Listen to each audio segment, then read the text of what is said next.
What's up, folks? Walter here. Hope you all have a fantastic day. Today we've got some custom tactics for the 4-2-3-1, and I promise you it's not a boring formation anymore. You can set this up to play some incredible football. Please don't be alarmed by the lack of chemistry on my team. I am in the middle of transitioning to test other formations, so I just had to throw a squad back together so I can showcase this for you guys. So if you do enjoy the custom tactic videos, and especially this one, hit that like button. It's greatly appreciated, and hit that subscribe button if you're new around here. Helps me on this lovely content journey. And let's just jump right into the tactics. We're gonna tear through it today. We're not gonna hold back at all.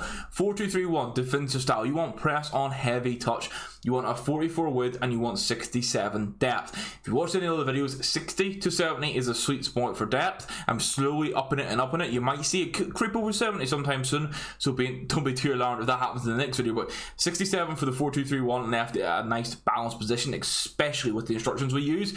44 width is nearing the max I'd go for, I'll be honest. I've not gone over like 47 width at all in the past year. So yeah, 44 I think was a pretty banging good point for this system. Obviously the three cams, or like the central cams, one slightly wider. It's not actually like a right wing, it's a right attacking central midfielder. So it's a right attacking midfielder, not a right wing or right mid. So they're a little bit more narrow, so that's maybe why you want to be a bit more careful with the width you're using. And as I say, we don't want to have that width to be to have more than a 10 disparity. So we've gone 53 width. What I'm saying is the attack can be a little bit narrow sometimes, so I really forced the width on the wide cams in this situation.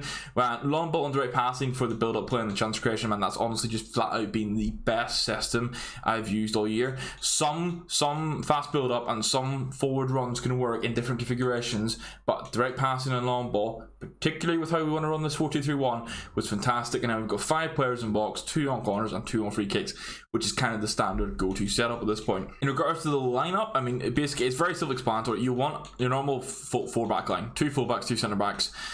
For the defensive midfielders, you want an actual defensive midfielder. Tushimani in this case is a medium attack and high defensive midfielder. You can get away with medium and high in the position he plays, but they need to be good defensively. Obviously he's got the physicality for it, and then with that lengthy run style, he's an absolute unit. Beside them, you want a box-to-box player that can pass, can dribble, can score. Pellegrini ticks all those boxes. The front 4, you can honestly do whatever you fancy with how the game plays at the minute. You can use 4 central players and just position them where you want to. You can have 2 actual wingers like we've got in this case with Gakpo and Danjuma. Basically, your striker, you want them to be all out. And I'll be honest, Shomurodov has been one of the best strikers I've used this year. Any main target man striker would do a job. Mbappe you'll be able to use, but honestly, from my experience using him, players like Shomurodov and Osimhen and like Morientes, players like that are performing a lot better in game than Mbappe. Haaland, obviously, fantastic example to use in this situation. Joao Felix has been immensely good when I've used him here. I had been using Dybala and he was a little bit weak sometimes. He was a little bit weak, and obviously the reactions being below 80 I did notice in some situations. So I feel like a player like Felix fits the bill here. You can also drop Danjuma, Gakpo, players like that into the central cam position and you'll be fine. In regards to instructions, we've kept the keeper on default. As we mentioned in the other 2 custom tactics videos, you can change this to sweeper, keeper and comes across as if you feel necessary in the current meta. Center backs are going to be fully default. Your right back in this situation is going to be on stay back while attacking and overlap. So this is your defensive minded right back, which is why we're using Kazan Virgil. I'm not sure how I pronounce that. Hopefully I've not butchered it too much. So we're using Kazan, we'll call him. Kazan's at right back here, purely for that. He can play center back and also CDM with his alternate positions. He is a very good stay back fullback for you right now in the game. Theo Hernandez though, on the left hand side, your left back is going to be your overlap and join the attack. You want this person bombing up and down the pitch, so they need to be able to pass at least, obviously to the reasonable level of a goal fullback at this point in the game. They need to be able to pass, you need to be able to carry the ball with them, but you also want that physicality, and if you can, yes, you want them on lengthy, but controlled is fine. And also that lengthy thing basically applies for almost the whole team. We'll discuss the attacker section in a section, the attacker side of things in a little moment. I've switched things up a little bit, and normally I always use the left-sided central defensive midfielder as my defensive player, but I've just switched it up this year. I've gone for the right defensive midfielder as my stay back, cover centre and man mark. We've mentioned the man mark stuff in the previous 2 videos. Essentially, the man mark at the minute on a defensive midfielder, it helps lock down a cam. Cams are very overpowered at the minute. They make some insane runs. So putting that man mark on just means Tuchimani will help sort of cut out those lanes where that cam is trying to play. It's very much worth putting on. Beside him, you don't want to change, well, you only change one thing, and I'm pretty sure this is new. I can't remember this being a FIFA last year. Deep line playmaker as an option on a central defensive midfielder makes me want to get Pirlo and play with him. I feel like having an actual DM and then Pirlo in this position as a deep line playmaker would be insane. I was using Pellegrini, and as you can see, it says take a free roll and roam into the space to provide a passing option. So basically, he's fully default on this, which means he will be getting forward. He still gets involved. He still gets into goal scoring opportunities for me. But when I need that extra passing option, sometimes you'll be passing to your defensive midfielder, and like there's a lack of passing options because everyone else is bombing forward. I found then having Pellegrini on this deep line playmaker, and obviously the higher rated player you go, and the more like I say like game sense and AI sense is there, the better it'll be. But Pellegrini filled this role really nicely. He was sort of filling pockets of space and giving me an extra pass option. I noticed it quite often while playing, so that was really good. We'll go for the cam next, which is going to be stay forward and get into the box or cross. We did test the free roam positioning. I didn't like it at all at this point in the game. I feel like the AI runs on default positioning are so good. You just have to run with those. Stay forward is a necessity. It's hard to explain, it just makes the system work better. So just take my word for it, please. 100% put that stay forward on. And then obviously get into the box for cross is kind of standard. As you'll see when we go to the wide cams, there's actually a small change. You might have seen it there. The right attacking midfielder is get into the box or cross, everything else on default. The left attacking midfielder is get into the box and drift wide. Now, this can be varied. You could have the right attacking midfielder on drift wide with the left attacking midfielder on the default, which is the balanced. You want one of them on drift wide pretty much. All this is to do is to try and help a bit of fluidity and differentiation. A bit of fluidity and difference in your play. If like your entire attacking line is playing the exact same way, it can get very easy to defend against. But like with this sort of setup, you'll get into half time, and unless you're playing like a really high tier player, they're not going to really clock that you've got one player drifting wide a bit more and one player staying inside. You can even switch this at half time. Say if you want to do that normal, like it happens in real life, they switch the wingers around and how they're running at half time. You can do that. One thing I did do actually was when players were catching on to the drift wide, or if they were playing I say a 5 at the back system where they do have a wing back, I would then change it to default and stop forcing them wide, because basically anytime you're playing a 5 back, you force it wide.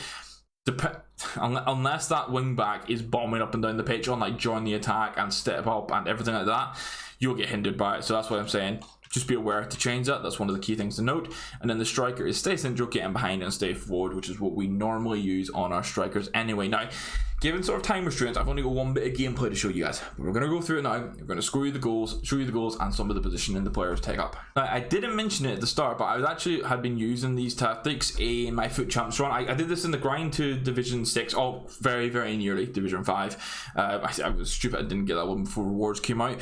And I am recording this a few days in advance of being away. But we used it there, and we used it in FUT Champs playoffs, and I will be using it in the FUT Champs weekend that's just passed, along with the other two formations, which will be the 4-1-2-1-2 narrow and the 5-1-2-2, which was posted for.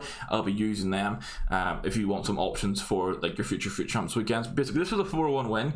That was a big save from Ter Stegen. I probably should have conceded there, but here's a 4-1 win. I'll show you the goals we conceded. The 4 goals were scored, and anything else that is of note, if you will. It's got a little bit of build up here. Pellegrini just sort of holding his runs, being prepared for it. We can see Theo Hernandez is very aggressive, pushing up here, but if you look at the bottom right, my right back is just holding back space completely. Pellegrini is still getting forward and picking up pockets of space. I wouldn't for the power shot, because, you know, why not? He was still picking up those pockets of space and getting forward for me though, so don't worry about turning deep line playmaker on and thinking that means he won't get forward, because everything else is default, he still will get forward. This game actually went into half time at 0-0, but then it took around to the 50th minute and we managed to finally get a bit of a breakthrough. The ball slipped through there and Hernandez gets in and intercepts it. DePaul was playing my right defensive midfielder at this point. This is Gakpo out in the left attacking mid spot. Obviously he was on drift wide, so he's able to cut across. I got a little lucky, I'll be honest, with that rebound to Chiesa, but it shows a good example of the build-up and the width that you'll get from that left attacking mid being on drift wide.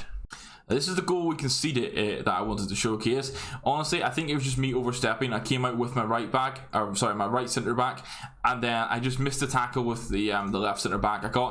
Honestly, I think I saw the yellow card on him. I flicked over here and saw the yellow card. I was like, oh god, I can't dive in for the tackle. And then I just let him slip through and turn me. This is one of the things, any 4-back system, if you drag a player out of position, you're going to be punished. But like in regards to position and shape, it's being held quite nicely. I've obviously made the changes, so Tuchemani wasn't on anymore. DePaul was playing in this situation, but basically my backline's all holding their position and fine. Here's my 2 defensive midfielders. and then I've got my front four kind of doing whatever, just lazily looking for the ball. So like the space was there. Pellegrini maybe should have been marking a bit better, but I think there's not much nitpick there.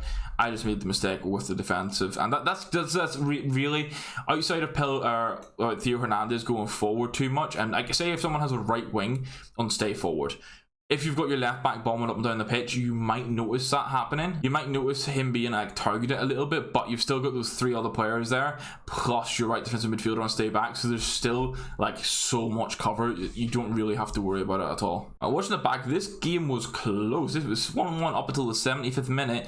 I managed to pressure with the ball there, picked the ball up with Felix. We play it in to Correa, who was playing striker at this point. I've only been using him as a super sub, but he's like 20k. As is Felix, and he's around that price for 40k. They're actually a really nasty combo to pick up. Here we've got a bit of traditions. I've won the ball here with Pellegrini and stepped in, and then this is how the team naturally just get forward.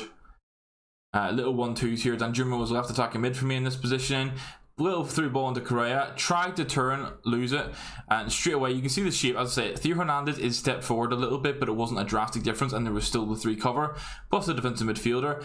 Honestly, I probably should have ran straight forward with Felix there, but we managed to get the ball back. Lots of little 1-2s. That's where that direct passing can help so much when you're doing those little sort of like tiki. I'm not going to call it tiki-taka. It wasn't necessarily tiki-taka, but those quick passes from one another. That's where direct passing in general makes a big difference, which is why fast build-up direct passing or long ball direct passing tends to be my favorite formation sort of setup, and it was last year in FIFA 22 as well, and it's continued in FIFA 23. And we are playing press on heavy touch, and this is kind of an example of it. I mean, it's not a crazy press, but we managed to step it in with Pellegrini, and it just sets up a very easy 3 ball. It's his last kick of the game. It was all done and dusted at this point.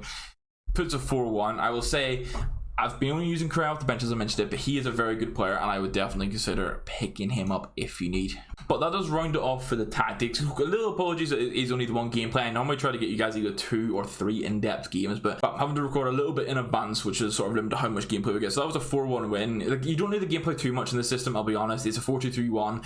It's been played consistently, regularly for a number of years in FIFA. Now, this one's just set up in a not so boring way. A lot of people put stay back on both fullbacks and stay back on both defensive midfielders. We're not about that life. This is I'm going to say a slightly unique setup, and you'll be able to attack and get some fun scoring opportunities, especially just how the game plays at the minute. So, as I say, if you do enjoy the video, please leave a like rating on it. It's greatly appreciated. Let me know what you think of these custom tactics down below. If you end up using them, always give me your feedback, whether you tweet me the feedback, you reply in the comments, or you join the Discord and let me know. I love getting that feedback. If you guys get extra wins, if you get a better placement, get into higher division for the first time, all that feedback is absolutely amazing. And let me know in the comments down below any formations you guys want to see coming up. Obviously, I will test the stuff that I'm normally using anyway and I like to use, but if there's anything specific that catches my eyes that you guys request, I will definitely consider having a look at it. But if you need any other custom tactics advice, join the Discord. We've got a full section for it. Thank you very much for watching, guys, and I'll catch you in the next one. Goodbye.